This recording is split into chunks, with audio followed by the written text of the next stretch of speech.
अपने पति से अंतरंग होने के बाद मैं हमेशा अपनी टांगे ऊपर उठाती हूँ, पर इससे अभी तक कोई मदद नहीं मिली।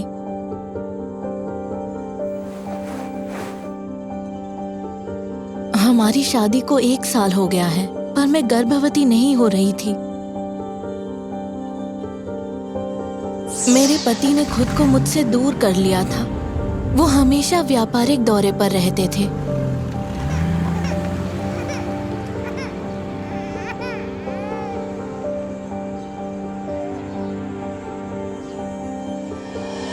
और कभी कभार कोई शाम घर पर गुजारते थे। वो खुद को गुसल खाने में बंद कर लेते और धीरे धीरे फोन पर बात करते। हाँ, मैं चाहता हूँ, सचमुच चाहता हूँ। मुझे शक था कि कोई दूसरी औरत है, तो मैंने एक नाटक करने का सोचा। रात के भोजन के समय मैंने कुछ गोलियां खाई ताकि मुझे उल्टी आए। जैसे ही मुझे उनका असर महसूस हुआ, मैं गुसल खाने की तरफ भागी और मैं काफी समय तक उल्टी करती रही।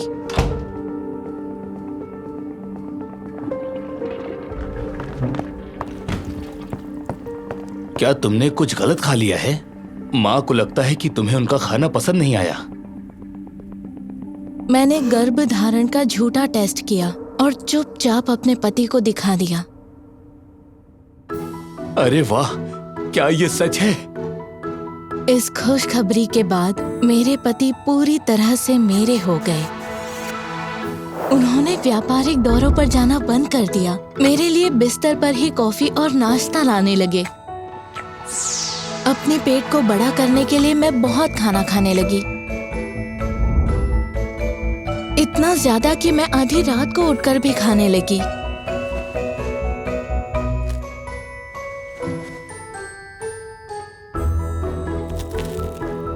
मुझे गर्भवती दिखना था।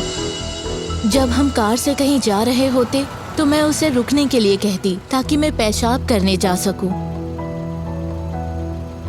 नील बहुत शांत था और मेरी नकली सनक से परेशान नहीं होता था, जबकि उसकी दयालुता ने मेरी योजना को लगभग चौपट कर दिया।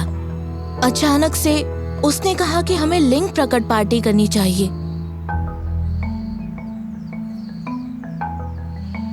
और उसने सारी तैयारी करने का जिम्मा ले लिया। मैं उसे ये नहीं करने दे सकती थी। मैंने एक झूठा अल्ट्रासाउंड करवाया और उसे खुद कार्यक्रम प्रबंधक को दे दिया। उस दिन मुझे असली औरत की तरह महसूस हुआ। नील के परिवार और दोस्तों ने आखिरकार मुझे अपना लिया। जब गुब्बारा फोड़ रहे थे तभी नील का फोन बजा। मैंने किसी तरह से उसका फोन देखा और ये अस्पताल से था।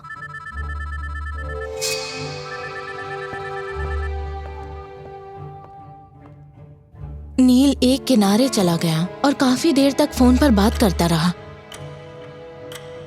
मैं घबरा रही थी कि अचानक सच्चाई सामने आएगी।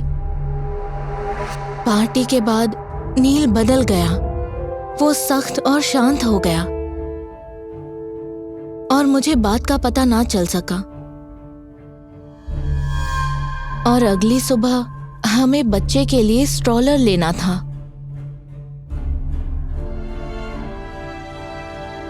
पर मेरे पति ने कहा कि वो नहीं जा पाएंगे। तुम्हें अकेले जाना पड़ेगा। मैं घर पर ही रहूंगा। मुझे कुछ काम करना है।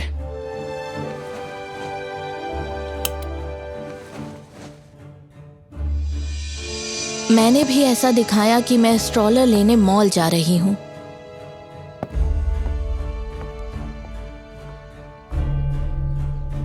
पर चुपचाप वापस घर में घुस गई।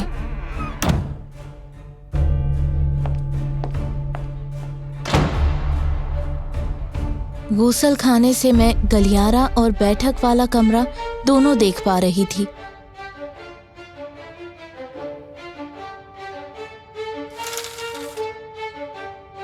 कुछ समय बाद वहां पर एक अजनबी औरत आई।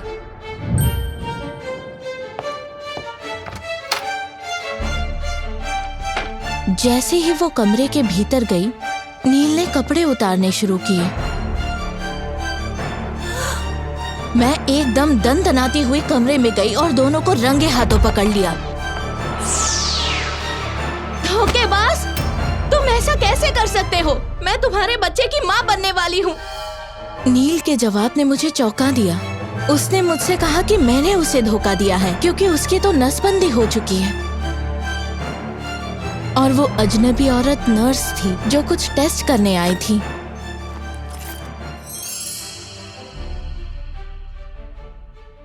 नील ने कहा कि वो पिछले कुछ महीनों से इलाज करवा रहा है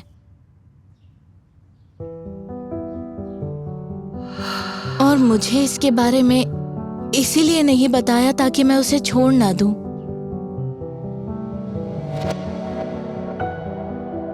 आप पक्का ये प्रायोगिक इलाज करवाना चाहते हैं? हाँ, मैं चाहता हूँ, सचमुच चाहता हूँ। जब मैंने उसे गर्भवती होने के बारे में बताया तो उसे लगा कि ये इलाज की वजह से हुआ है, जबकि पार्टी के दौरान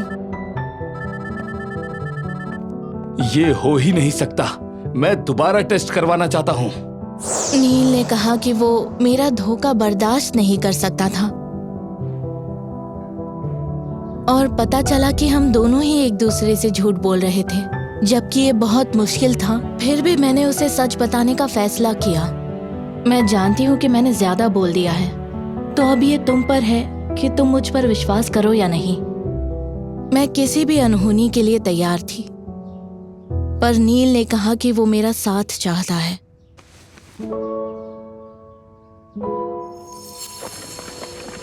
तो अब आप गर्भवती नहीं हो? तुम इससे दूर रहो, यह हमारा पारिवारिक मामला है। लोग तुम्हारे बारे में क्या सोचते हैं इससे फर्क नहीं पड़ता। तुम अपने बारे में क्या सोचते हो इससे पड़ता है।